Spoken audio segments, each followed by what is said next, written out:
Hello everyone, welcome to knowledge Nidhi plus. स्वागत है आप सभी का हमारे चैनल नॉलेज निधि प्लस में। आज हम बात करने वाले हैं रचना के आधार पर वाक्य कितने प्रकार के होते हैं। कल हमने बात की थी कि अर्थ के आधार पर वाक्य कितने हैं और उनके बारे में एक एक करके हमने चर्चा की, और आज हम रचना के आधार पर पढ़ने वाले हैं। तो बात करूँ मैं रचना के आधार पर या बनावट के आधार पर वाक्य कितने हैं। 3 वाक्य हैं। कौन कौन से? सरल वाक्य, संयुक्त वाक्य और मिश्रित वाक्य। तो ये 3 वाक्य हमारे रचना या बनावट के आधार पर होते हैं। सरल वाक्य की बात करूं तो सरल वाक्य क्या है? जिसमें एक क्रिया हो, वही हमारा सरल वाक्य होगा। जैसे उदाहरण की बात करूं मैं तो विनय स्कूल जाता है। क्रिया कितनी हुई? एक क्रिया हुई। तो इसमें भी अगले उदाहरण में काली साड़ी वाली औरत को बुलाओ। तो सेंटेंस तो इतना लंबा खिंच गया, लेकिन क्रिया कितनी हुई? एक क्रिया हुई इसमें। ऐसे ही रोहन बाजार गया, तो इसमें एक क्रिया है। तो हम कह सकते हैं सरल वाक्य वे होते हैं जिनमें एक क्रिया होती है, वही हमारे सरल वाक्य होते हैं। अब बात करेंगे हम संयुक्त वाक्य की। संयुक्त वाक्य किसे कहते हैं? जिस वाक्य में एक से अधिक क्रियाएं हों, और वे क्रिया कैसी हों? सभी क्रियाएं कैसी हों? पूर्ण हों। और तथा एक से अधिक प्रधान उपवाक्य हों, वही हमारा सेंटेंस क्या कहलाएगा? संयुक्त वाक्य कहलाएगा। वह वाक्य हमारा संयुक्त वाक्य होगा। जिस वाक्य में एक से अधिक क्रियाएं हों और सभी क्रियाएं पूर्ण हों तथा एक से अधिक प्रधान उपवाक्य हों, वही हमारे संयुक्त वाक्य कहलाएंगे। जैसे उदाहरण की बात करूं, तनुज ने अपना गृह कार्य पूरा किया और वह विद्यालय गया। तो इसमें क्या है? इसमें एक क्रिया तो ये हो गई किया, और एक क्रिया ये हो गई गया। तो क्रियाएं हो गई 2, यानी एक से अधिक हो गई। और अगर मैं प्रधान उपवाक्य की बात करूं तो तनुज ने अपना गृह कार्य पूरा किया। अगर मैं इसको और को अगर मैं हटा दूं और यहाँ विराम लगा दूं तो ये अपने आप में एक अलग अर्थ अच्छे से दे रहा है और अधूरा नहीं लग रहा है। और वह विद्यालय गया, तो ये भी अपने आप में पूरा है, ये भी प्रधान है, और ये दूसरा वाला जो पहला है वो भी प्रधान है।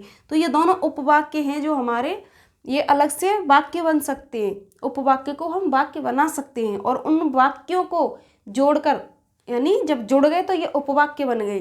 तो जो और है इसको हटा दो तो ये अपने आप में दोनों प्रधान उपवाक्य हैं। तो ये क्या हुआ? तो ये हो गया हमारा संयुक्त वाक्य। जो और लगा है हमारा, ये इनको कनेक्ट कर रहा है।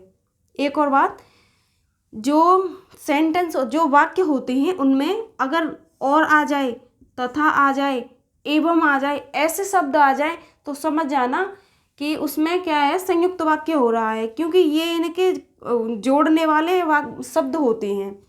और या हम तथा जोड़ दें या हम एवं जोड़ दें। जैसे तनुज ने अपना गृह कार्य किया तथा वह विद्यालय गया, या अनुज ने अपना गृह कार्य पूरा किया एवं वह विद्यालय गया। तो इस तरीके के जो शब्द मिल जाते हैं, इनसे भी हमें पहचान हो जाती है कि यह वाक्य कैसा है? संयुक्त वाक्य है। तो आई होप आपकी समझ में आ रहा होगा जो मैं बताने की कोशिश कर रही हूँ। जैसे फिर से एक बार रिपीट करूँ, संयुक्त वाक्य वह है जिसमें एक से अधिक क्रिया हो और सभी क्रियाएं कैसी हो? पूर्ण हो, और क्या हो उसमें? एक से अधिक प्रधान उपवाक्य हो, वही हमारा संयुक्त वाक्य होगा। अब बात करूं मैं मिश्रित वाक्य की। मिश्रित वाक्य किसे कहते हैं? तो मिश्रित वाक्य होता है, इसके 2 खंड होते हैं। मिश्रित मतलब मिला देना। तो इसके 2 खंड होते हैं। एक होता है प्रधान उपवाक्य और दूसरा होता है दूसरा होता है आश्रित। दूसरा होता है आश्रित उपवाक्य। ठीक। तो अगर मैं इसके उदाहरण की बात करूं, आश्रित मतलब एक तो प्रधान होगा और आश्रित जो एक दूसरे पर डिपेंड होगा। तो इसके उदाहरण की बात करूं, यदि परिश्रम करोगे तो अवश्य सफल हो जाओगे। सफल कब होंगे? जब हम परिश्रम करेंगे। तो हमारी सफलता किस पर निर्भर करती है? हमारे परिश्रम पर। तो यहाँ पर क्या है, ये आश्रित है। कौन सी? हमारी सफलता आश्रित है किस पर? परिश्रम पर। तो ये परिश्रम है, परिश्रम करना, ये हमारा प्रधान वाक्य है। यदि परिश्रम करोगे तो अवश्य सफल हो जाओगे। तो आ गया ना, तो ये इनको जोड़ रहा है। तो मतलब कोई वाक्य और अधूरा है, उसे पूरा कर रहा है। क्या? अवश्य, जो हमारी जो सफलता है उसके बारे में बता रहा है।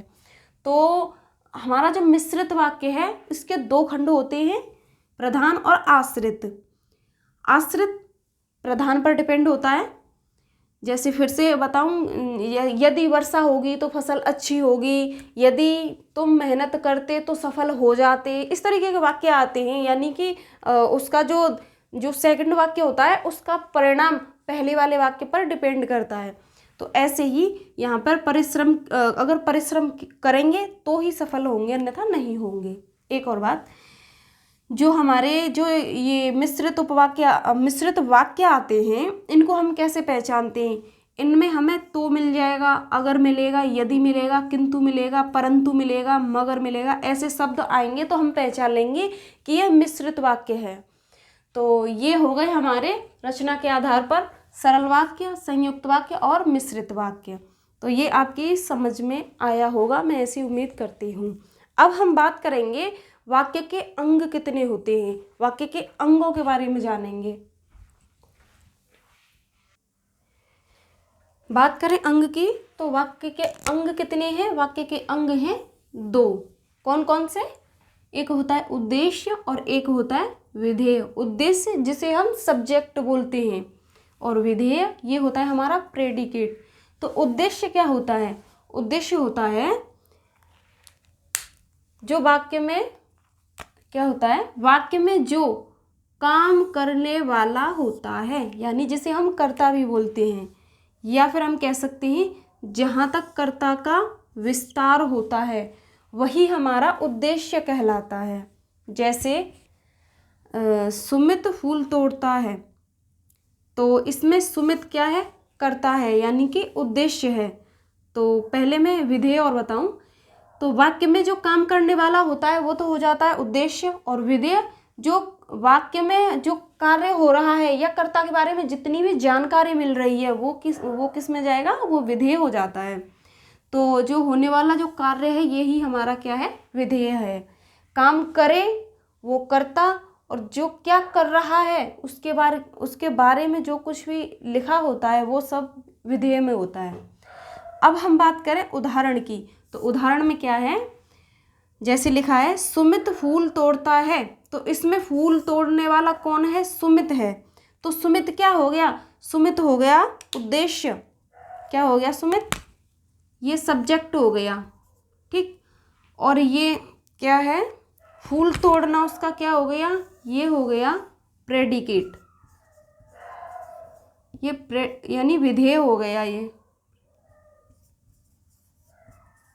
प्रेडिकेट हो गया, और ये हो गया सब्जेक्ट। ऐसे ही मैं बात करूं दूसरे उदाहरण की, तो एक दिवसीय मैच में रोहित शर्मा ने गौरव हासिल किया। गौरव किसने हासिल किया? रोहित शर्मा ने। बात किसकी हो रही है? रोहित शर्मा की हो रही है। कर्ता कौन है इसमें? रोहित शर्मा है। लेकिन रोहित शर्मा से पहले जितने भी इतने जो शब्द आए हैं, ये सब, ये यानी ये पद आए हैं, ये सब किसने बांध लिए? रोहित शर्मा ने बांध लिए। तो ये यहाँ तक, जहाँ तक कर्ता यहाँ पे है, तो कर्ता का जहाँ तक विस्तार होता है उससे पहले का भी ये सारा किस में चला जाएगा? उद्देश्य में चला जाएगा। तो उद्देश्य का विस्तार यहाँ तक हो गया क्योंकि कर्ता यहाँ है, और बाकी का जो बचा है ये विधेय हो गया, प्रेडिकेट हो गया।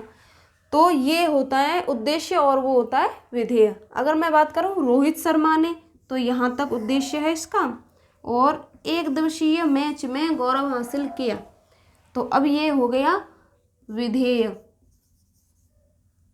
ये क्या हो गया? ये विधेय हो गया, ये विधेय हो गया, और ये हो गया सब्जेक्ट, ठीक है, यानी उद्देश्य हो गया।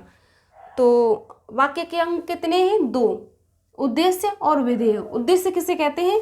किसी वाक्य में काम करने वाला होता है उसी को हम उद्देश्य बोल देते हैं, या फिर कर्ता का जहाँ तक विस्तार होता है उसी को हम उद्देश्य कह देते हैं। विधेय की बात करें तो विधेय में जो भी कर्ता के बारे में जानकारी मिलती है उसी को विधेय कहते हैं। जैसे मैंने उदाहरण में बता दिया, सुमित फूल तोड़ता है तो सुमित कर्ता हो गया, फूल तोड़ना उसका विधेय हो गया।